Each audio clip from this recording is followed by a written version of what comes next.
Hey everybody, today we're going to try something a little bit different, where today instead of doing a coding tutorial like I normally do, I'm going to do a presentation. This is a talk I've given at a few JavaScript meetups and conferences, but I've never done a really full, good version for my YouTube channel, and so we're going to try that today. And hey, if we haven't met before, my name's Drew. I try to teach people how to get into game development. Specifically today, we're going to talk about people coming from the world of front-end web development. How do we use our front-end skills to start building games and ship them to real gaming markets like Steam? If you're interested in that kind of thing, I've got a lot more videos just like this one on the way, so be sure to subscribe. So this talk is called Game Development as a Front-End Developer. And in it, I want to share a little story about how I got into all of this. Basically, a few years ago, basically 5 years ago, some friends and I were at work, all working as front-end developers, and we had this idea for a game. The idea I'll get to in a second, but it was an idea that was like so interesting and sounded so exciting. We really just wanted to get started making it right away. None of us knew anything about kind of more traditional game development languages and technologies like Unity, Unreal Engine, Game Maker. Now we have things like Godot, all of that. That was completely foreign to us at the time. But what we were really good at is front-end development. And so we thought, hey, why don't we just get started with what we know, which is HTML, CSS, and JavaScript, see how far it can take us, and then from there, we'll just see what happens. So here was the game idea. Danger Crew. It's a game about being a programmer where you walk around the world holding your laptop. It needed to look kind of like Pokemon or Final Fantasy with that top-down camera. And then you travel around talking to people, collecting items, all that kind of stuff. And you get into battles with other programmers, where imagine if you've ever been to a programming meetup or something and you've seen that person that has to like stand up in the middle of the room, interrupt the speaker and be like, well, actually, you should have done it like this. You know, basically to put the speaker down and just project how small they are to everybody in the room. It's kind of like, well, what if we poked fun at that? What if we took that and instead of like, speakers having arguments and stuff, what if they actually got out their laptops and started furiously typing into their, computers? Beams of light would be shooting out of their laptops and it'd be all intense until eventually somebody's laptop just exploded. And that's how people resolve their arguments in Danger Crew. It's all supposed to be very fun and silly and just kind of poke fun at some of the programmer culture. And so we got started on the game. It took about 3.5 years of iterating and trying things and writing things and just figuring it all out. But finally, we shipped to Steam in May 2019. And so today in this talk, I want to just share the journey with you so that if you have an idea for a game that you're really excited about, and maybe you're also coming from the world of front-end development and you're not really sure how to get started, and you're not really sure in adopting something like Unity or Game Maker or whatever, hopefully what I'm talking about here will help inspire you to get started with your game today using what you already know. So here's the roadmap for our talk today. What we're going to do is first I'm going to show you Danger Crew, the game, just so I'm going to be talking about some of the concepts in it. And so I want to show you the game first so we have a frame of reference for the stuff I'll be talking about. Then we're going to do a really high level overview of how two really important parts of the game work. We're going to talk about the Overworld, where you're walking the character around the world, and the turn-based battle system. Finally, we're going to shift gears a little bit and talk about Electron, which is a way that you can package up your front-end browser JavaScript, HTML, CSS, JavaScript code to be distributed as a standalone app for people's desktops. And I want to stress, I'm going to be talking about Danger Crew a lot in this talk, but this talk isn't about Danger Crew. This talk is about you making games. So my hope here is that I can just open your imagination a little bit so that you can use some of the concepts I'm talking about to get started with your own game and eventually ship it out for the world to play. So with that being said, let's see the demo. So here I am in the world of Danger Crew. I'm controlling the character in the middle of the screen. His name is Hank, but at the beginning of the game, you can name the character whatever you want and choose their appearance.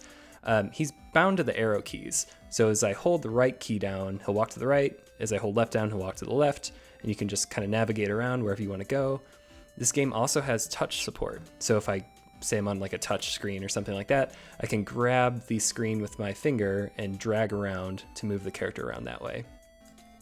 And then if I go up and kind of go up right next to somebody and press the space bar, I'll talk to them. So here we go. This guy says, I'm always nervous to go to the coffee shop. There are some great developers in there, but they can be mean. Kind of poking fun at that like bully programmer thing we talked about before. So you can walk around, you can go into buildings, the map changes, the music changes. And then if I kind of navigate over here, one thing I want to show you is that this game has responsive art. So if I open up the DevTools here and just drag around the screen to change my screen size real estate, you'll see that this art kind of snaps to whatever is available. So, it's responsive in that way. It also goes the other way, where if I was on a bigger screen right now, I'm just on a laptop right now, the art can keep getting bigger and bigger and bigger, and it'll just keep scaling for whatever screen real estate we have. Now, if I walk over to this red space, see this guy hanging out in here, this marks one of those programmer bully hacker battle spaces. So as soon as my character steps in here, you'll see him bust out his laptop, and we're going to throw down in a programmer hack battle. So here it goes. So here we are in the hack battle. Everything here is programmer themed too. So I have the menu is up. It's my turn to go. I've got two options, scripts and items. So I'll spindle open my scripts folder and see that I have two scripts I can use. One is called slice. The other is called curl. Slice is an offensive move that you could think of it like you're slicing into somebody's computer, or you're slicing up an array or something like that. It's supposed to do damage to your opponent. And then we have curl. Curl's a defensive move, which kind of goes out and downloads an item from the enemy team to steal it. It's all supposed to be a stretch. It's all very silly, but it's supposed to just make people smile. So I'm going to go ahead and use this slice move against my opponent. See that as I use that, it inflicted damage to him, and now he's going to respond. They talk some trash in this game, saying, "Eat my array, newbie." Now he's going to use a move called for each, and that takes an array, iterates through the array, and for each iteration does a little bit of damage. Here he goes. Okay, not too bad. So other than scripts too, I also have items. So if I spindle that open, we also have some like programmery themed things in here. If your laptop battery is getting low, you can throw a battery pack on it to recover some health. If you have a memory leak, which is one of the statuses in the game, you can apply a breakpoint. And so that, use that item, fixes it up, throw a breakpoint on your code. And then, if you're lagging, you can use a network reset, heal that lagging right up. All kinds of silly stuff. Anyway, so I'm going to hit him one more time. He's going to hit me. And now remember, the point of this game is to destroy your enemy's laptop. And so I think if I hit him with one more move here, that'll be enough. We'll see his laptop explode. So here we go. It says, what in the... And now we won the battle, so we get a victory message. And this is an RPG game. So here we gain some experience points. I've leveled up to be a level 2 developer. And I've also gained some credits. And so with the credits, I can go out and buy new scripts, buy laptop upgrades, all that good stuff. And so that's the end of the demo. This is, scroll down, Danger Crew, an RPG about being a programmer, all built in HTML, CSS, and JavaScript. So like I said, Danger Crew, all built in HTML, CSS, and JavaScript. I specifically chose to use React because at the time when we started this project, I was doing a lot of my side projects in React, and I just felt really fluid in it. I was able to work quickly and get stuff out the door fast. But a quick word about frameworks. When choosing a framework for something like this, it doesn't really matter what you use. You kind of go through the same decision process that you would in any normal web application. What's the team prefer? What's the team good at? What's your personal preference? Maybe you're more into Svelte or Vue, Angular, a gaming specific library, JavaScript library like Phaser, or maybe you just don't want to use a framework at all. All that's totally fine. It really doesn't matter. What we found is that people don't know or care how you build the game. They just want to download and play a really fun game. So as long as your tech stack works for you, it's going to be fine. I used React because I like it. Now we're going to get into some of the details of how the game was built at a pretty high level. The first area we're going to talk about is the overworld, and that's the part where you're walking the character around the world. You see everything in a top-down view. You're talking to people, you're exploring, you're going through the world in little units called maps. And how I describe a map is just a simple JavaScript object where we have things like image source, which tell us which asset to use for the background here.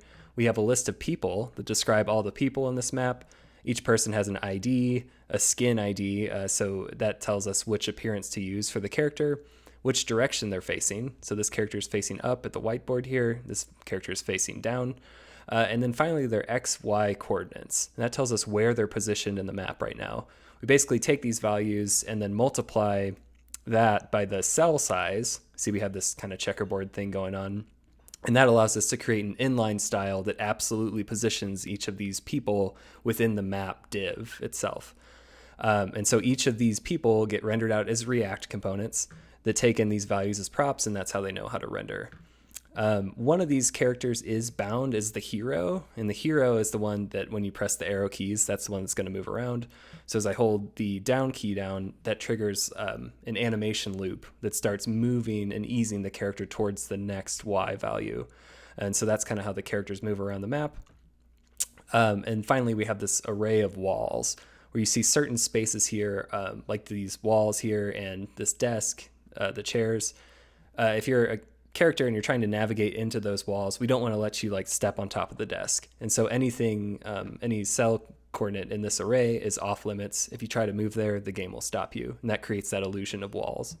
So that's basically how all the characters are positioned and how they move. But the thing that really makes this feel like a game is the camera system. I don't love the word camera because it sounds a little bit too fancy for what this really is. This is really just a visual technique for cropping things out of view. And so I'm going to explain that to you now. So we start with just a few simple elements on the screen. First, we have a viewport, and that's represented by the green outline here. It never moves. It just stays exactly where it is, and it's kind of sized to be the aspect ratio of our game. Inside that viewport, in the very center, is that hero character. Within the viewport, we have this red map area, a map plane. And within that, there are these other red instances, and those represent NPCs, objects, anything in the world. And so basically all we do is if the character wants to move down, we're going to move the map in the opposite direction, up. And so in the next slide here, we see that in play where it can be kind of tricky to look at, but basically the viewport's not moving. Remember, it's not moving, but the red area is. And by default, this viewport div is going to have CSS overflow visible applied. But as soon as I apply overflow hidden to crop everything out, we'll see that here, we get this kind of Game Boy effect where now it feels more like we're exploring the world because we can't see things outside of the green line. And then from there, we just take this green area and scale it up as large as we can based on the available real estate we have. By the way, I recently did a whole tutorial video on more exact code that goes into this entire thing, including the character movement and cropping out the view and all of that. So if you're interested in exploring that in more detail, I'll link to that on the screen right now. Let's talk about some of the art in the game now. Almost everything you see on the screen is achieved through sprite sheets. So each character, for example, is implemented as a 4x4 sprite sheet. It's a one PNG asset that's 128 by 128 pixels wide total, which gives us 4 frames of 32 each, both rows and columns. And we start by just rendering that to the screen with a canvas tag. So because we're using a canvas tag, we have this really cool CSS rule available to us called image rendering pixelated. This also happens to work for image tags and CSS background images too. But here, for whatever reason, we're using canvas. And because we're using that, and because this game is designed in pixel art, which pixel art, if you're unfamiliar with the art form, is basically everything is designed in perfectly even squares of pixels. And it's important that everything is perfectly even because that means we can multiply the size of the asset upwards and then apply this rule to it without losing any quality. So even as the asset gets bigger and we're showing it larger than its actual natural size, it retains all of this crispness. This, of course, wouldn't work for something like a photo or maybe a more curvy, cartoony kind of look because then you'd start to get the blurry jaggedness. But for pixel art, this works really great. You might be thinking, okay, why not just use SVG for this? And you totally can. And for a long time, all of the art really in the game was SVG.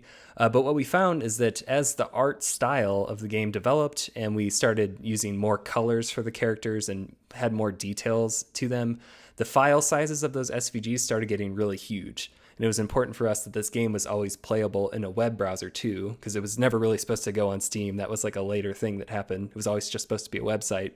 So we wanted the file size, of all the assets to stay really small so they could quickly be downloaded. And so anyway, that's when we discovered this canvas trick, and that just worked for us ever since. But if you prefer SVG and the file sizes are reasonable, go for it. I do want to add really quick, though, that we do utilize SVG in certain bits of the UI, things that are stateful, like life bars and that kind of thing, where, the amount that you want to show in the life bar is going to depend based on state. SVG works really great for that, so we definitely use that a lot, too. Now, even though all the frames of the character are technically present in the screen, we're using that same cropping trick to only show one frame at a time. So here, when the character is facing downwards, we position the sprite sheet within the crop right here where it goes. But say the character turns to move to the right or up, that's where we take this red plane, the sprite sheet, and just nudge it upwards. So now a different frame is visible in this green area here. And that's exactly how the animations work too. I've also done a few videos about this in the past, but basically all of the movement and the walking and most of the animations you see are achieved through this pattern of using a CSS easing function called steps. And steps allows you to complete a transform or an animation in distinct jumps. So what we want to do, say we want to show this frame, then this frame, then this frame, then this frame to achieve this kind of effect that we see here. We say, hey, sprite sheet, I want you to transform yourself all the way over to the left, 100% of yourself over to the left. But instead of you just easing over there, I want you to make that change in distinct jumps. And that's where the CSS steps easing function comes in. And here we pass in 4 because we're dealing with an asset that has 4 frames wide. And so when this is applied to a character div, we're going to see frame 1, 2, 3, 4, and then because we're using the infinite flag here, it will just keep repeating and doing that. Say we were working with a more intricate animation that had more frames to it, maybe like 10, then we'd pipe 10 into this value instead. And that powers pretty much all of the animation in the game. So as you can see, all of this is just little tricks pieced together, but the end result is that it all comes together in this big illusion of a walking overworld.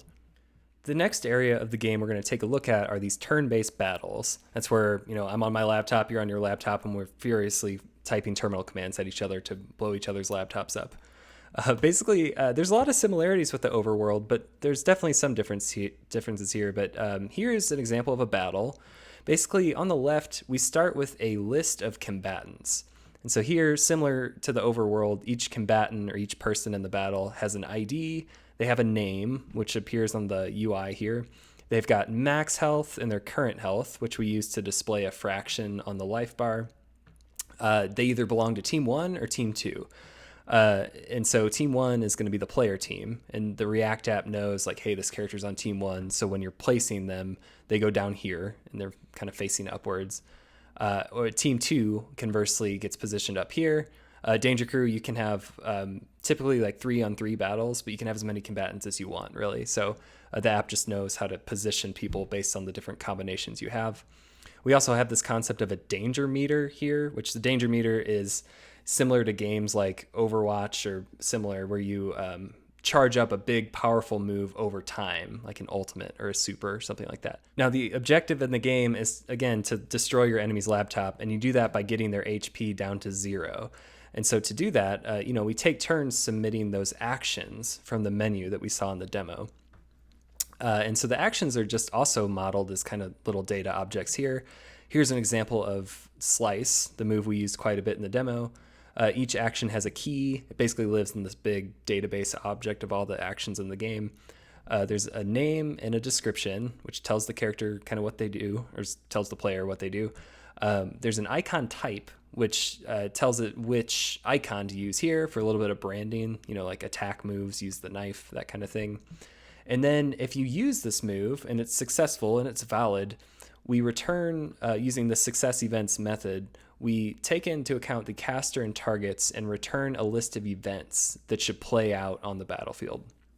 Events can be just visual, like here, for example, here's one that plays that slicing animation on top of however many characters are listed in this array here. But then also some of them actually affect the properties of the state and the values in the state. So here what we're saying is after you play the slice animation, for all the relevant characters, change their HP relative, -20 to what they were before. And then, hopefully their laptop is dead after that. Some moves, though, you can't always use. Danger Crew, for example, has a concept of statuses. So you can have, the nervous status, the lagging status. Say that I'm already suffering from a status and you come in and try to apply another one to me. That's not valid in Danger Crew. In Danger Crew, you can only have one status at a time. And so in here, we have some logic that's like, hey, if the target already has a status, then return false or return true. This should fail. And then different fail events play out. From there, players just take turns submitting actions in this turn cycle, where basically the turn cycle looks like we iterate through the list of combatants in the list. We start with the first person. If they are marked as is player controlled true, then they'll get that menu that pops up, allows them to choose different script or different items. However, if their is player controlled flag is false, then the game doesn't need to display a menu because this is a character controlled by the computer. Instead, the game just randomly picks a move that the enemy character should use, but it's not completely random. Enemies are also configured with personality objects. Like some enemies are more vicious than others. Some prefer to use healing moves. And so in there's like an opportunity for a decision tree where it's like, I'm the vicious guy, so I'm going to target your lowest HP person and use the strongest move I can on them. Or I'm the healing person, so instead of attacking you, I'm gonna try to help out my friend. It's cool because those different personalities can kind of be pieced together in different ways throughout the game to create a lot of variety. In addition to these personality varieties, we can also have visual variety that help a lot too and go a long way. So for example, here are two different screenshots, both using the exact same systems and all that we just talked through, but they feel very different. We're a team of 3 developers fighting the 3 servers in a server farm. They don't look like people, but it's the same thing. It's just a different sprite that's being used. And then here we're deep in the woods battling these hacker thugs that are trying to smash our laptops. It's all the same systems in place, but just the different visual really just makes it feel like its own thing. And that's kind of how all the battles come together. And so, of course, the reason I've shown you all these things is to remind you that I think if you have a game idea, I bet you can pull it off with HTML, CSS, and JavaScript. Sometimes it takes thinking of the problem a little bit differently and applying some of these weird visual tricks to make it feel like a game, but a lot of the same things we do when we're building websites and web apps are at play here. There's state management, there's system design, there's iterating and working with people, there's the persistence of getting long projects done. It's really not that different. And so, in fact, when the game was about to come out, we started to do some basic marketing stuff that people do when they launch games. We posted about it on Reddit a little bit, and we got a few comments like this, where this person says, whoa, web devs can publish games to Steam now? My dream is finally realizable. Almost like hinting that there's a myth that web development is one thing and game development is another thing, and they're kind of walled off from each other. But that's definitely not true. And what some people don't know is that your browser code can actually be distributed so that people can download it and run it as a native app on their computers. And that's where we start talking about Electron. Now, this is straight from Electron's website. Their headline says, build cross-platform desktop apps with JavaScript, HTML, and CSS. Believe it or not, a lot of the apps you may use in your day-to-day life are Electron apps, which means they are authored in HTML, CSS, and JavaScript, but then packaged with Electron to run as apps on your computer. Popular examples are here. Some I use are Visual Studio Code for sure. The Twitch app is great. For my full-time job, I'm using Microsoft Teams all the time these days with the pandemic. It's amazing to think that you can actually package your work and have it be distributed as a desktop application. And that's exactly what's going on with Danger Crew. So the super quick overview of what Electron actually is that it gives you a copy of Chromium. And Chromium, if you're not familiar, is the rendering engine that powers Google Chrome. So imagine your own private window of Google Chrome, but you take out all the browser stuff. So no URL bar, no back button, no bookmarking, none of that stuff. It's just one little window that runs only one thing, your code. It also gives you a Node.js backend. So if you need to do operations on the user's computer, like saving files, loading files, that's how our game save system works. You can do that just by the Node.js backend. It feels a lot like working with an Express app or anything like that. Electron can package your work for Windows, Mac, and Linux. We support all 3 of those with Danger Crew, and they all work great. And then finally, it's an open source project maintained by GitHub. So it's free to use. There's an awesome community behind it. So if you're using Electron and you hit a snag, like a certain error message or something like that, it's really easy to just Google search the error you're getting, and there's going to be a ton of really helpful Stack Overflow questions and answers because a lot of people use it, and it's been really great. When you're actually using Electron, the developer experience is kind of like this. You create an Electron project, and then typically that comes with an npm start command. They have a bunch of like starter kits that you can just download and riff on from there. So you run npm start to run the project locally, and that basically takes an index.html file and then loads it up in that little private window of Chromium. In that window, you have all the stuff that you're used to using if you develop using Google Chrome, typically. So it's the same dev tools, same network tab, elements tab, console, all that stuff is there because it's really the same thing. And so in our case, I mentioned it at the top, but we built Danger Crew with Create React App, which is an awesome React starter kit. It comes with a build command that packages up your work in minified production bundles, stuff that's ready to drop on the web. So we run that command, take the directory it gives us, and just drop it into the Electron project, and then run the Electron app here, and it's there. It's Danger Crew running in its own little window. From there, we can run a packaging command that will create the final deliverable that we end up uploading to platforms like Steam. So for us, it looks exactly like this. You basically run a command, Electron Builder, which you can install into the project. There's a few different alternatives to Electron Builder, but that one worked really great for us. And then you run a build command passing in a flag of the OS you want to build for. So in my case, I'm on a Mac. So by default, npm run Electron Builder is just going to create the Mac app file. But even though I'm on a Mac, I can still create the Windows and Linux versions. I don't need like a separate Windows box or a Linux box to build the project from there. You can do it all from one computer, which is really nice. From there, you can take the output, which is, executables for all the different OSs, and then upload them to whatever platforms you want to be on. In our case, here's our Steam page. It involves registering with Valve as a developer and doing some tax stuff. And then you get to set up your Steam page where you upload your artwork and your trailer, you fill out all the copy. And then, of course, you upload the copies of your game, which is what Electron exported for you. And so with that, we've covered the full journey of releasing a game made with HTML, CSS, and JavaScript. Starting from the idea, what do you want the game to be, implementing it, sometimes using some of these crazy tricks, and then packaging it up in something like Electron so that we can distribute it to the world. And so one more time, I want to remind you that as a front-end developer, you have the resources and technology to create real games for people today. So if you have an idea for a game, there's really nothing stopping you. Thank you so much for watching this presentation to the end. I really appreciate it. If you have any questions or comments about whatever you saw in this presentation today, or you want to tell us about the game that you want to make, please leave a comment below. You can also reach out to me in either of these mediums. I'm on Twitter, DrewConley13, or you can just send me an email. I like email. So feel free to contact me that way.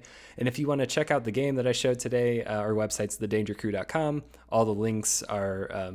you can find them all there, and they'll also be in the description below.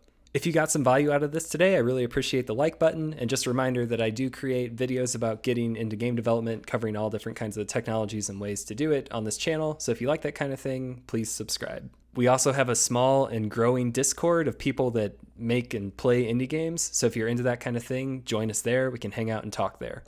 Thank you so much for watching. I'll catch you in the next video.